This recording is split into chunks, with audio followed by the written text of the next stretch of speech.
Hey guys, my name is Azeem and you are watching me on Azeem learner. Welcome to my class. आज की इस video का topic है future continuous tense, जिसे आप फ्यूचर प्रोग्रेसिव टेंस भी बोलते हैं। कंटिन्यूस टेंस बहुत ही ईजी टेंस होते हैं गाइस, और ये भी बहुत ही ईजी टेंस है, और ये टेंस भी आपको बहुत ही ईजीली समझ में आएगा। तो गाइस, जैसा कि हमने पास्ट कंटिन्यूस टेंस में बात की कि जब एक काम हो रहा हो और उसी बीच में एक और काम हो जाए, तो ऐसे में हम उसे पास्ट कंटिन्यूअस और साथ ही साथ पास्ट सिंपल में बनाते थे। और बिल्कुल उसी तरह से जब एक काम हो रहा होगा और उसी दौरान एक और काम भी हो जाएगा, तो ऐसे में हम उसे फ्यूचर प्रोग्रेसिव में तो बनाएंगे ही, साथ ही साथ प्रेजेंट इंडेफिनिट टेंस में भी हम उसे बनाएंगे। तो इस वीडियो को मिस मत कीजिएगा गाइज़। अगर आपने पिछली वीडियोस नहीं देखी हैं तो इस वीडियो की डिस्क्रिप्शन में सबकी लिंक दे दी गई है, आप वहाँ पर जाकर उन्हें देख सकते हैं।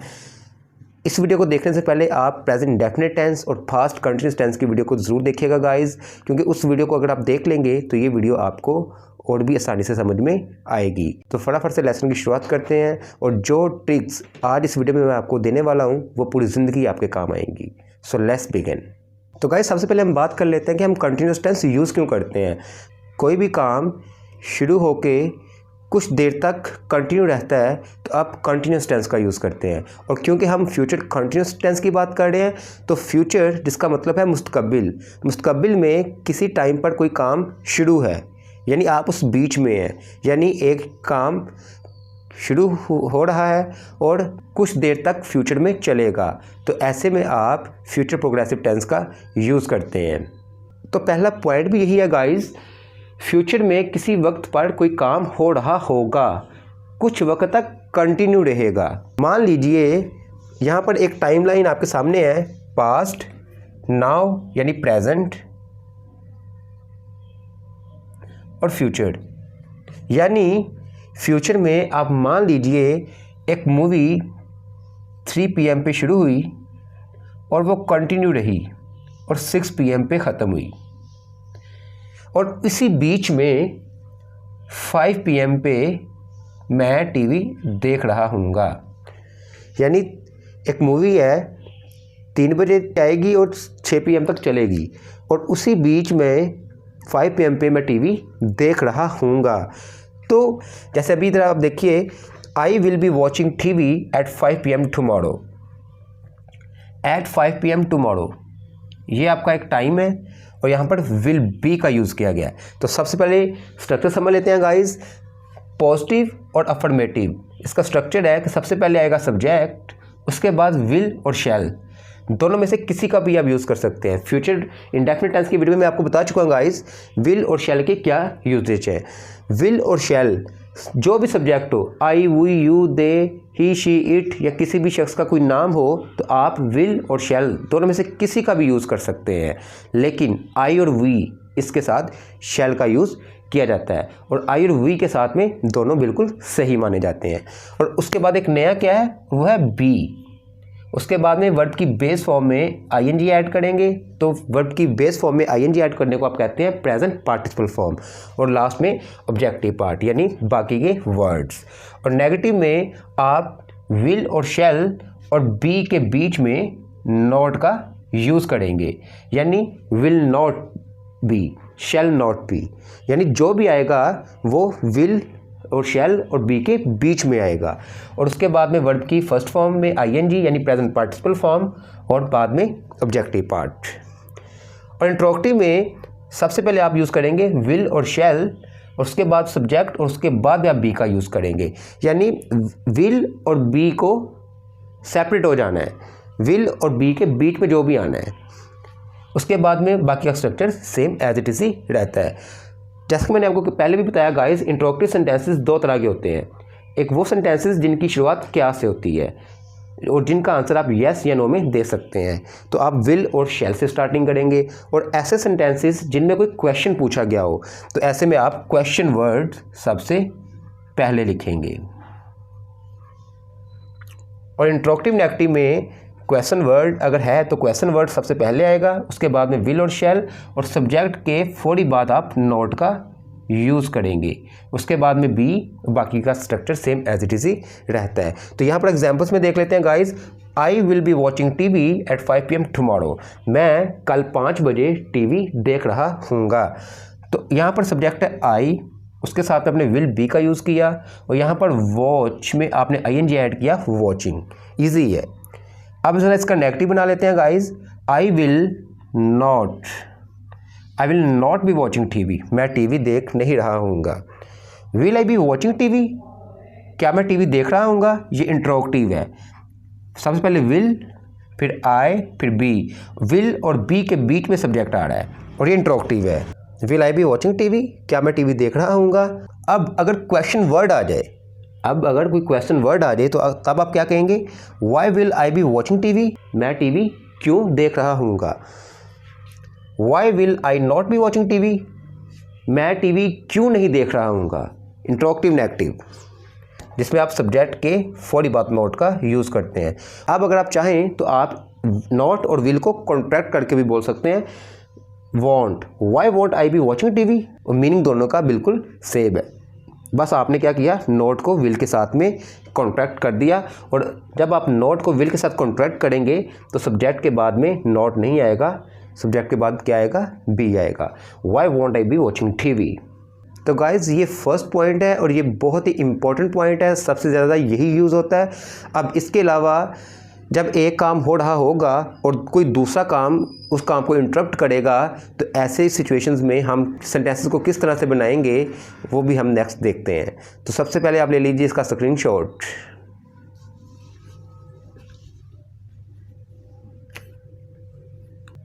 तो इस तरह से यहाँ पे गाइज़ आपने देखा कि किस तरह से हम पॉजिटिव, नेगेटिव, इंट्रोगेटिव और इंट्रोगेटिव नेगेटिव सेंटेंसेस बनाते हैं। So the second point is, एक काम को दूसरा काम इंटरप्ट करेगा।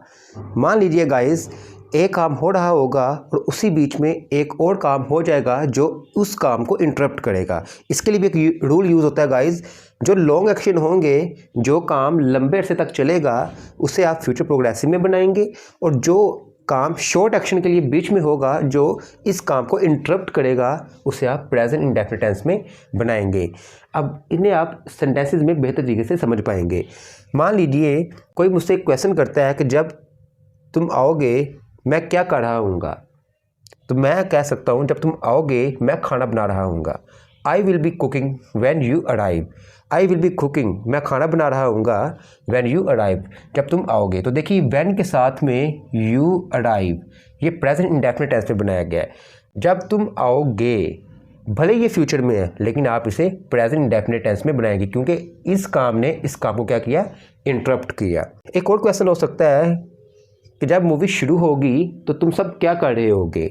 तो आंसर हो सकता है we will be having dinner when the movie starts.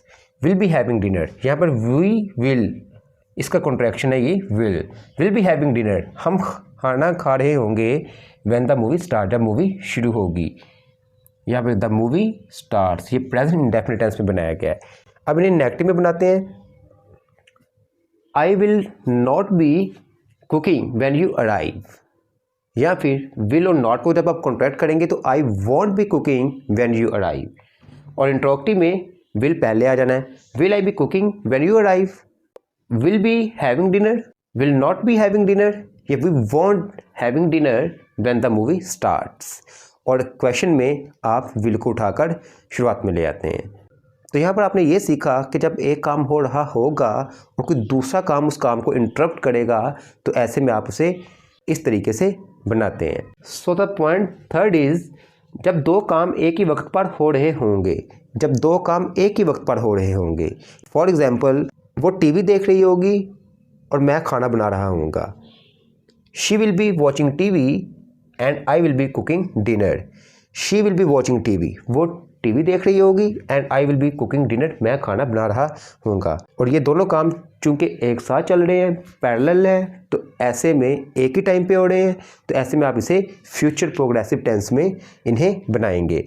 अब guys, the most common timing questions आपके सामने हैं। Next time, in the future, next month, at this time tomorrow, कल इस time, at this moment next year, अगले साल इस time, at 6 PM tomorrow, etcetera. मान लीजिए आप मुझसे पूछते हैं कि कल इस टाइम तुम क्या कर रहे होगे, तो मैं आपसे कहता हूँ eight this time tomorrow I will be studying, या फिर आपसे कहता हूँ eight this time tomorrow I will be working. इस तरीके से और eight this moment next year, मान लीजिए आप मुझसे पूछते हैं कि अगले साल इस टाइम तुम क्या कर रहे होगे, तो मैं आपसे कहूँगा what will you be doing at this moment next year. अब ये लिमिटेड नहीं है, इसके अलावा कुछ और वर्ड्स भी हैं, जैसे जैसे आप प्रैक्टिस करते जाते हैं आपको ये बेहतर तरीके से समझ में आते हैं। अब हमने गाइस इन तीनों सिचुएशंस को कवर कर लिया डिटेल में। अब हम करते हैं सेंटेंसेस की प्रैक्टिस। अब आप ले लीजिए इसका स्क्रीनशॉट। गाइस जो सिचुएशंस मैंने आपके साथ में डिस्कस की थी उन्हीं से रिलेटेड कुछ सेंटेंसेस यहाँ पर लिखे हुए हैं। आइए मैं आपके साथ में मिलकर इसकी प्रैक्टिस करते हैं। फर्स्ट सेंटेंस है what will you be doing this Saturday. तुम इस हफ्ते को क्या कर रहे होगे। आंसर है आई will B playing cricket this Saturday. मैं इस हफ्ते क्रिकेट खेल रहा हूँगा। ये एक अफर्मेटिव सेंटेंस है। अब अगर आप इसे नेगेटिव बनाएंगे तो कैसे बनाएंगे, आई will not be playing cricket this Saturday. और अगर आप विल और नॉट को कॉन्ट्रैक्ट करेंगे तो आप कैसे करेंगे, विल और नॉट को कॉन्ट्रैक्ट करेंगे तो ये बन जाएगा want. I won't B playing cricket this Saturday. अगर आप आई विल को कॉन्ट्रैक्ट करेंगे तो आप कैसे करेंगे, I'll not be playing cricket this Saturday. इस तरीके से ही will be preparing for exams this year. वह इस साल अपने एग्जाम्स के लिए तैयारी कर रहा होगा। अगर आप नेगेटिव बनाएंगे तो यहाँ पर आप नॉट लगा दीजिए, he will not be preparing for exams this year. और इंट्रोगेटिव बनाना है तो आप क्या करेंगे, will he not be preparing for his exams this year. I will be writing an article. मैं एक आर्टिकल लिख रहा हूँगा। I will be writing an article. Will he be coming here. क्या वो यहाँ आ रहे होंगे। अब मान लीजिए आप एक टाइम ऐड करना चाहते हैं, will he be coming here next Saturday, will he be coming here next Sunday. इस तरीके से। और क्योंकि ये विल से शुरुआत हो रही है तो इसका मतलब है ये एक इंट्रोगेटिव सेंटेंस है। और अगर इसको नेगेटिव में बनाना है तो विल ही नॉट बी, यहाँ पे आप नॉट लगा देंगे, will he not B coming here. या फिर नॉट को आप विल के साथ कॉन्ट्रैक्ट करेंगे तो won't he be coming here. इस तरीके से। They will be eating their meals when you arrive. ये वो सेंटेंस है जो मैंने आपको बताया प्रेजेंट इंडेफिनिट टेंस में बनाया गया है, क्योंकि इस काम ने इस काम को इंटरप्ट किया है। वह अपना खाना खा रहे होंगे जब तुम आओगे। They will be eating their meals when you arrive. अगर आप इसको नेगेटिव बनाना चाहते हैं तो ऑब्वियसली आप यहाँ पे नॉट का यूज़ कर देंगे। They will not be eating their meals when you arrive. या फिर they won't be eating their meals when you arrive. और इंट्रोगेटिव में will they be eating their meals when you arrive. और interrogative negative बनाना चाहते हैं तो will they not be eating their meals when you arrive. She will be singing a song and we will be dancing. वो एक गाना गा रही होगी और हम नाच रहे होंगे। तो अगर आप इसको नेगेटिव बनाना चाहते हैं तो यहाँ पर नॉट लगा दीजिए। She will not be singing a song and we will be dancing. She will not be singing a song, या फिर she won't be singing a song, या फिर will she be singing a song, या will she be not singing a song and we will not be dancing and we won't be dancing. इस तरीके से। Ayaan will be studying at this time tomorrow. Ayaan कल इस वक्त पढ़ाई कर रहा होगा। Ayaan will not B studying at this time tomorrow, या एयान वॉन्ट बी स्टडिंग, या विल एयान बी स्टडिंग, या फिर want Ayaan be studying. And I suggest you कि आप हर तरीके के सेंटेंसेस को बनाना सीखें। पॉजिटिव, नेगेटिव, नेगेटिव से इंट्रोगेटिव, इंट्रोगेटिव से negative interrogative. And the last one is he will B in America at this moment next year. वो अगले साल इस वक्त अमेरिका में होगा। अगर नेगेटिव बनाना चाहते हैं तो ही विल नॉट बी, यहाँ पे आप नॉट ऐड कर देंगे, he will not be in America at this time next year, या फिर he won't be in America at this moment next year, या फिर will he be in America at this moment next year, या फिर won't he be in America at this moment next year. तो इस तरीके से हमने यहाँ पर इनकी प्रैक्टिस की। गाइस मुझे उम्मीद है ये वीडियो लेक्चर आपको पसंद आया होगा। अगर पसंद आया तो इसे लाइक करिएगा, शेयर करिएगा अपने सभी फ्रेंड्स के साथ में, अपने फैमिली मेम्बर्स के साथ में, ताकि अगर उनको भी ये छोटी छोटी प्रॉब्लम्स हैं तो इस ग्रामर को लेकर के, ताकि वो भी इसको सीख पाएँ। और अगर आप चैनल पर नए हैं तो चैनल को सब्सक्राइब कर लीजिए और सब्सक्राइब के साथ में आने वाले बेल आइकन को ज़रूर प्रेस कीजिए। उसके बाद ऑल पे क्लिक कीजिए ताकि आप मेरी आने वाली मज़ीद वीडियोज़ को मिस ना कर पाएँ। और मेरे इस चैनल पर डेली यूज़ इंग्लिश सेंटेंसेस की बहुत सारी वीडियोस अवेलेबल हैं, आप उन्हें भी देख सकते हैं। और साथ ही साथ ये जो मैंने सीरीज़ शुरू की हुई है ये एक बेहतरीन सीरीज़ है जिसमें आप शुरुआत से बेसिक से इंग्लिश सीख सकते हैं। और इन्हें आप अपने फ्रेंड्स तक खूब शेयर कीजिएगा गाइस, ताकि वो भी शुरुआत से इंग्लिश सीखें और अपनी लाइफ में आगे बढ़ पाएँ। मिलते हैं नेक्स्ट वीडियो लेक्चर में। अब हम बात करेंगे प्रेजेंट परफेक्ट टेंस की, वो भी बहुत इंपॉर्टेंट टेंस है गाइस। उस वीडियो को भी देखना मत भूलिएगा गाइस। फिर मिलते हैं नेक्स्ट वीडियो लेक्चर में। Take care and good bye.